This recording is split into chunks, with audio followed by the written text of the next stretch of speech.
এই অয়ন, আমার পেটের নিচে এটা কেমন লাগে? তোমার ওটা মানে কোনটা গো? আরে এই যে আমার নিচেরটা কেমন লাগে, একটু ভালো করে দেখে বলো তো। অথরার কথা শুনে অয়ন কিঞ্চিত শঙ্কিত হলো। অথরা পাগলের মতো এই দিনে দুপুরে এইসব কি বলছে, কিছুই যেন বুঝতে পারছে না অয়ন। অয়ন অথরার দিকে তাকিয়ে ভাবছে নিজের তো স্ত্রী, আর এমনিতেও তার সব কিছু দেখার অধিকার অয়নের আছে। তাই অয়ন আর বেশি কথা বাড়ালো না, অথরার কোমরের নিচে দৃষ্টি নিক্ষেপ করলো।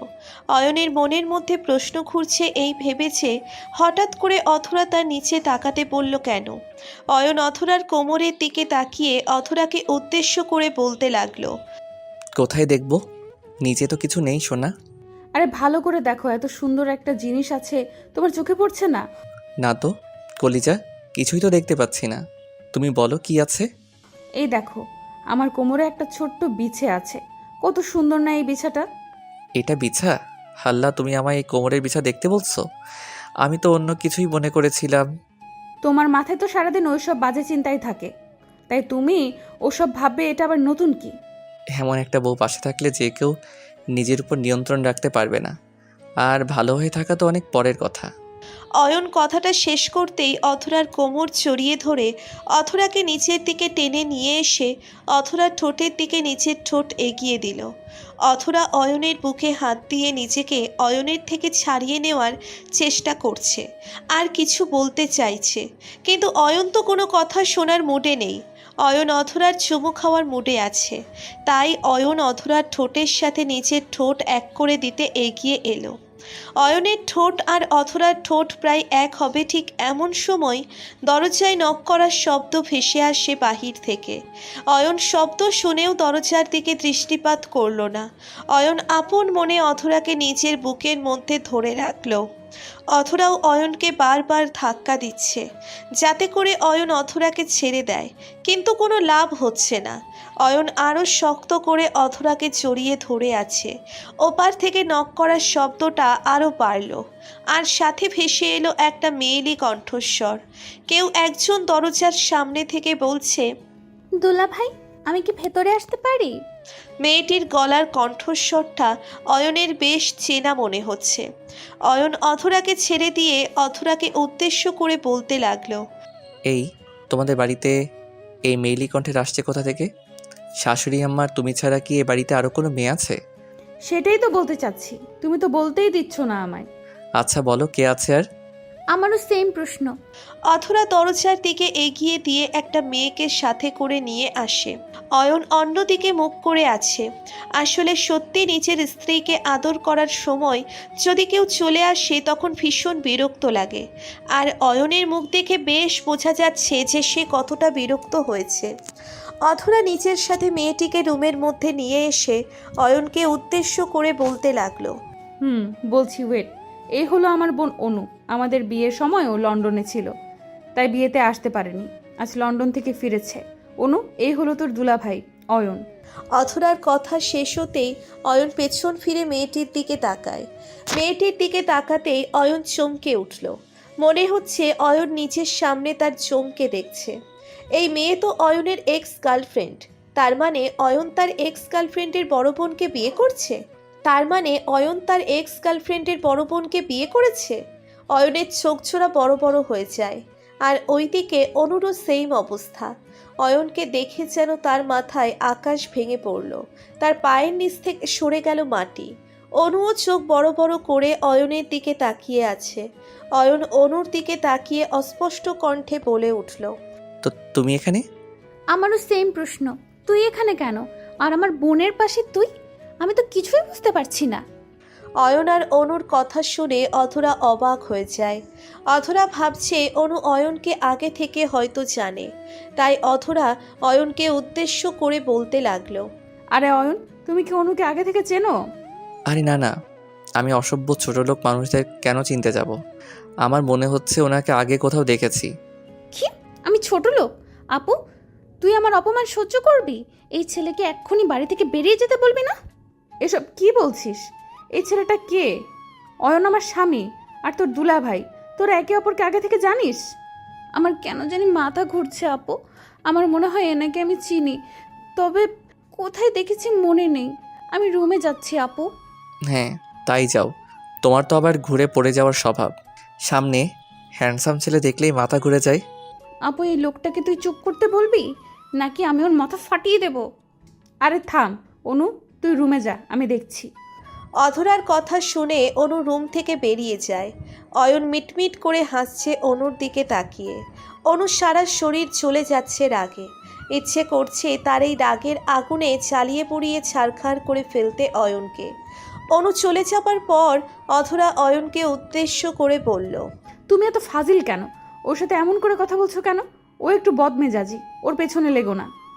আরে জান পাখি, আমার ওর পেছনে কেন? আমি তোমার পেছন ছাড়া আর কারোর পেছনে লাগি না। এখন একটু আদর করতে দাও না সোনা। এই ফাজিল দুষ্টুমি করো না। অয়ন অধরাকে কোনো কথা বলার সুযোগ দিল না। দরজাটা বন্ধ করে দিয়ে অধরাকে নিজের বুকে শক্ত করে জড়িয়ে ধরে অধরার থেকে পাওনা চুমুটা আদায় করে নিল সে। অনু নিজের রুমে বসে অয়নের কথা ভাবছে। অয়ন তার এক্স বয়ফ্রেন্ড, আর তার এক্স বয়ফ্রেন্ড তার দুলাভাই হলো কেমন করে? অয়ন কি তার উপর প্রতিশোধ তুলতে অধরাকে বায় করছে, নাকি অন্য কিছু? অনুর মাথা কাজ করা প্রায় বন্ধ করে দিয়েছে। অয়নকে অধরার পাশে দেখে কেন জানি তার প্রচণ্ড হিংসে হচ্ছে। অয়ন কেন অধরাকে বিয়ে করলো? আজ তো অধরার পরিবর্তে অধরার জায়গায় তার থাকার কথা। অনু নিজের অজান্তেই অয়নের সাথে কাটানো পুরনো অতীতের কথা ভাবতে লাগলো। একটা সময় অয়নের সাথে সে মধুর সময় পার করেছে। অয়ন আর অনুর সম্পর্ক শুরু হয় মিষ্টি একটা ঝগড়া দিয়ে। অয়ন অনুর সাথে শুধু শুধু ঝগড়া করে, তাও আবার একটা ছোট্ট বিষয় নিয়ে। কলেজের সামনে অয়নের সাথে অনুর ধাক্কা লাগে। ধাক্কার কারণে অয়নের হাতে থাকা কিছু জরুরি কাগজের ফাইল রাস্তার পাশে কাদার মধ্যে পড়ে যায়, যার কারণে অয়ন বেশ রেগে যায়। অয়ন রাগের মাথায় অনুকে অনেক কথা শোনায়, আর অনুও কম কিসে, সেও আচ্ছা করে কথা শুনিয়ে দেয় অয়নকে। তারপর থেকে কেমন করে যেন অয়নের সাথে তার আস্তে আস্তে প্রতিদিন দেখা হতো। একটা সময় অয়ন আর অনু দুজন কথা বলতো, আর তারপর প্রেমের সম্পর্ক বেশি দিন গড়ায়নি, সামান্য 6 মাস। তারপর একটা ছোট্ট ভুল বোঝাবুঝির কারণে অয়নের সাথে অনুর যোগাযোগ বন্ধ হয়ে যায়। পুরনো দিনের কথাগুলো মনে পড়তেই অনুর মনটা খারাপ হয়ে যায়। অনু লন্ডন থেকে আসার পর থেকে অধরার সাথে তেমন একটা কথা বলেনি, আর না নিজের বোনের সাথে একটু প্রাণ খুলে আড্ডা দিতে পেরেছে। তাই অনু ভাবল অধরার রুমে গিয়ে একটু আড্ডা দিয়ে আসতে। যেমন ভাবা তেমন কাজ। অনু নিচের রুম থেকে উঠে সোজা চলে যায় অধরার রুমে। অধরার রুমে আসতেই অনু দেখতে পায় অয়ন অধরার কোলে মাথা দিয়ে শুয়ে গল্প করছে। অনু অধরাকে উদ্দেশ্য করে বলতে লাগলো, আপু আসবো? অনুর কথা শুনে অধরা অয়নকে নিজের কোলের উপর থেকে সরিয়ে দিয়ে অনুকে উদ্দেশ্য করে বলল, হ্যাঁ আয়। আমি কি তোদের বিরক্ত করলাম? আরে না, তেমন কিছু না, আয় বস। আচ্ছা তোরা এখন কি করছিলি? অনুর কথাটা অয়ন মোটেও ভালোভাবে নিল না। অয়ন অনুর কথার বিপরীতে বলতে লাগলো, এতক্ষণ কি করছিলাম সেটা জানতে চাও? আচ্ছা, তোমার কমন সেন্স নাই?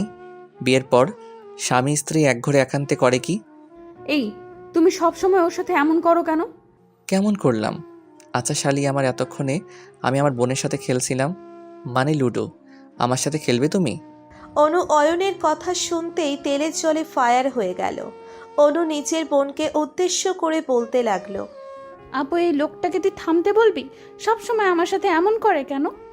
আরে তোর সাথে মজা করছে, তুই ওর কথা শুনিস না। আয় তো আমার কাছে। ফালতু লোকের কথা শুনেই বা কে? অয়ন কিছু বলতে যাবে, ঠিক এমন সময় অয়নের ফোনে কল চলে আসে। অয়ন ফোন হাতে নিয়ে বাহিরে চলে যায়।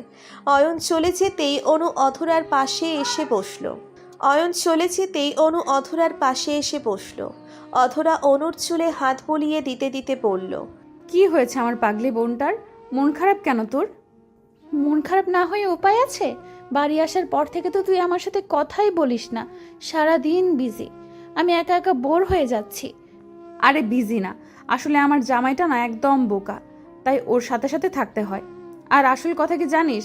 ও না একটা পাগল, এত ভালোবাসা দেয় যে ওর কাছ থেকে দূরে যাওয়া যায় না, সব সময় আমায় ওর কাছে আটকে রাখে। তাই বলে তুই আমায় ভুলে যাবি? আরে বোকা মেয়ের কথা শোনো, তোকে কখন ভুলে গেলাম আমি?